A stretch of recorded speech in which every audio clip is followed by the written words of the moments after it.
Bonjour à tous et bienvenue dans cette partie de la formation. Tout à l'heure, nous avons vu l'architecture MVC. Dans cette partie, nous allons commencer déjà par créer une application web en Symfony. Ce sera l'application complète, donc on mettra -full. On va préciser la version, ok, pour qu'on puisse avoir les mêmes versions. Et là, je peux simplement lancer. Je vais simplement patienter tout juste un tout petit peu le temps de l'installation. Là, c'est bon. Je vais lancer directement ça dans mon éditeur de code. Et voilà, tout se passe correctement. Je vais lancer maintenant le serveur de développement. Et je vous avais dit qu'on pouvait mettre Symfony. Symfony. Et puis serve, tout simplement. Et puis on peut mettre server.start aussi. Et puis on peut lancer ça en arrière-plan. Voilà. En faisant -D. Comme ça ne va pas nous bloquer le terminal. Donc on patiente et là c'est bon, c'est lancé. On peut directement aller sur notre navigateur. Et là c'est bon. Donc tout à l'heure quand je parlais, je vous présentais les dossiers. C'est vrai, je ne suis pas allé vraiment en profondeur. Et là maintenant nous allons mieux présenter ces dossiers qui sont là avant de commencer réellement par écrire du code. Je vous ai parlé du fichier bin. Je vous ai dit qu'à l'intérieur, vous avez les fichiers exécutables. Nous avons console. Ça, c'est un fichier qui va nous permettre de gérer notre projet Symfony. Donc, il y a plusieurs commandes qu'on pourra exécuter grâce à ce fichier. Pour connaître ces commandes-là qui sont disponibles, rien de plus simple, il suffira simplement d'aller dans votre terminal. Ça peut être dans le terminal de votre éditeur de code ou bien ailleurs. Peu importe, l'important c'est de se retrouver dans le projet. Et là, on est bien dans le projet blog app. On pourra faire tout simplement Symfony console. Et là, ça va nous lister les commandes qu'on peut exécuter avec ce fichier console qu'on a de l'autre côté. Alors, je tiens à préciser que le fait de mettre Symfony console, par exemple, ça revient simplement à mettre PHP bin console. Alors là, déjà, je fais entrer tout simplement. Et là, qu'est-ce qu'on va voir? On va voir tout simplement la liste des commandes qu'on peut exécuter avec, voilà, l'outil console qu'on a.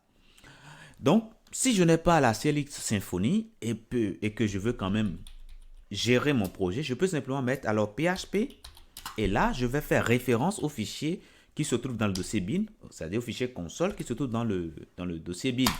Et là, je fais entrer, j'aurai également les mêmes affichages. Ok, voilà. Donc, c'est l'un ou l'autre. Si j'ai la CLI, je peux simplement mettre Symfony console. Si je n'ai pas la CLI, là, je peux simplement mettre PHP bin console. Et ça me donne tout simplement les commandes que je peux utiliser. Nous allons y revenir après, lorsque nous allons commencer par créer des composants, gérer notre projet. Eh bien, nous allons y revenir. Mais déjà, pour ce fichier que nous avons au niveau de bin, voilà ce à quoi ça sert. C'est un ensemble c'est un fichier exécutable qui va nous permettre de gérer notre projet. Alors, PHP Unit que nous avons ici, c'est un fichier exécutable également qui va nous permettre de réaliser nos tests. Ok, donc là aussi pour l'utiliser, rien de plus simple, PHP bin et puis le nom du fichier exécutable qui est PHP Unit, tout simplement. Alors si vous faites comme ceci, voilà, ça nous dit qu'il n'y a pas de test, donc du coup nos tests exécutent parce que nous n'avons pas encore écrit de test, mais pour l'utiliser, voilà comment on peut faire.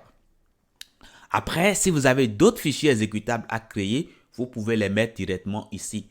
C'est le cas du fichier exécutable que nous avons créé dans les sessions précédentes pour gérer le serveur web, ok? Le serveur de développement, voilà.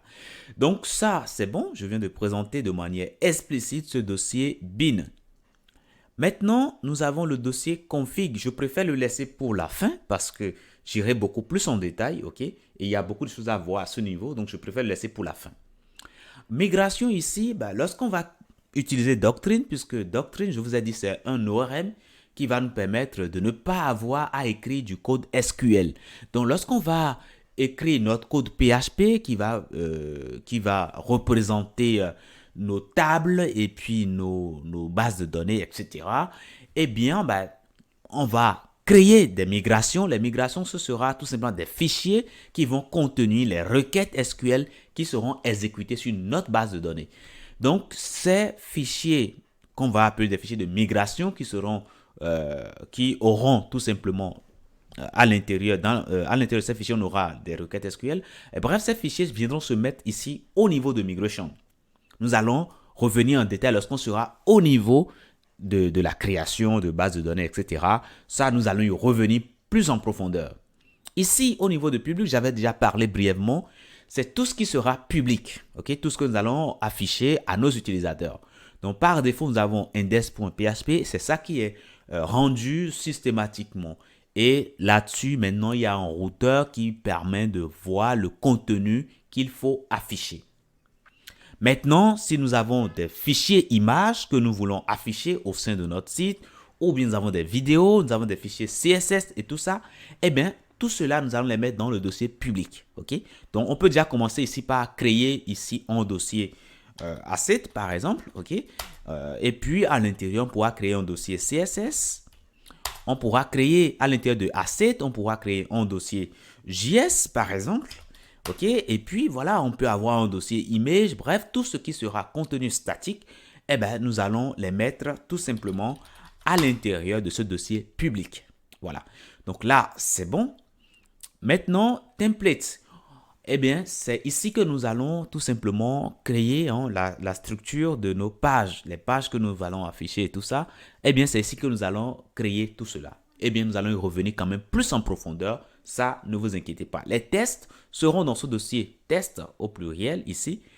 Les translations, c'est-à-dire les traductions, je vais plutôt dire, on va les mettre ici. var, ce sera les fichiers de cache, les fichiers de log également. Ça, c'est Symfony qui s'occupe de tout ça. Ce n'est pas à vous de le mettre de manière explicite. Et donc, voilà. Maintenant, vendor, les paquets qui sont utilisés au sein de notre projet seront téléchargés et seront stockés dans ce dossier vendor. Donc, il n'est pas utile de partager ce dossier vendor avec quelqu'un parce que à partir de composer.json, on peut régénérer ce dossier vendor. Imaginez que ici, par exemple, je viens là, je supprime ce dossier vendor, j'en ai le droit. Si je veux, par exemple, partager mon projet, je n'ai pas à partager le vendor puisque d'abord, c'est un dossier qui sera très lourd à partager. Donc, du coup, vous pouvez simplement supprimer quand vous n'en avez plus besoin. Mais si vous voulez régénérer ce dossier-là, il suffira simplement de faire composer update par exemple. OK? Et là, lorsque vous allez le faire, eh bien, Composer va lire rapidement ce fichier composer.json que nous avons là et va regarder chaque paquet qu'on a à l'intérieur et va télécharger ces paquets-là à l'intérieur de vendor. OK? Et c'est justement pourquoi, au niveau de Git ignore ici, il est important de préciser que vous ne voulez pas stocker sur GitHub ce dossier vendor. Ça ne sert strictement à rien. OK? Alors, ici, au niveau de var, également, vous avez les variables, les caches et les logs également. Vous n'avez aucun intérêt à sauvegarder cela sur GitHub parce que déjà, ce sera beaucoup d'informations qui seront quand même inutiles. Voilà. Maintenant, public bundle ici, là aussi, vous n'avez pas à sauvegarder cela. Bref, ici, vous indiquez tout simplement tout ce qui n'est pas utile, tout ce que vous pouvez régénérer après. Donc ça, c'est bon. Ici, nous avons le fichier .env. C'est le fichier qui va garder nos variables d'environnement. Alors souvent, quand on code un projet, dans un premier temps, lorsqu'on est en train de travailler encore sur le projet, on parle du mode développement. Alors, dans le mode développement, il y a des informations qui nous sont utiles, mais qui ne seront plus utiles forcément en mode production. Et en mode production, il peut y avoir des choses qui seront utiles, qui ne seront pas pertinentes en mode développement. Et c'est justement pourquoi il est important, quand vous commencez par créer un projet, de pouvoir faire la part des choses, de pouvoir stocker au niveau de ce fichier .env les informations que vous voulez utiliser, bien sûr, en fonction de l'environnement dans lequel vous êtes. Par défaut, nous avons le fichier .env qui sera utilisé, que ce soit en mode développement ou bien en mode production. Ok? Mais après, vous pouvez créer d'autres fichiers, par exemple, .env, .prod, par exemple, pour dire, ben, là, je veux y stocker mes variables d'environnement qui seront utilisées en mode production, par exemple. Ok? Après, vous pouvez également créer, par exemple, .env, .local, par exemple. .local, par exemple. Et là, vous allez indiquer tout simplement les informations que vous voulez utiliser en mode développement. Donc là, vraiment, vous êtes totalement libre de créer des fichiers d'environnement spécifiques à chaque environnement. Voilà. Et ainsi, pouvoir y stocker des informations. Et il suffira simplement de changer d'environnement que systématiquement, les bonnes variables seront prises en compte.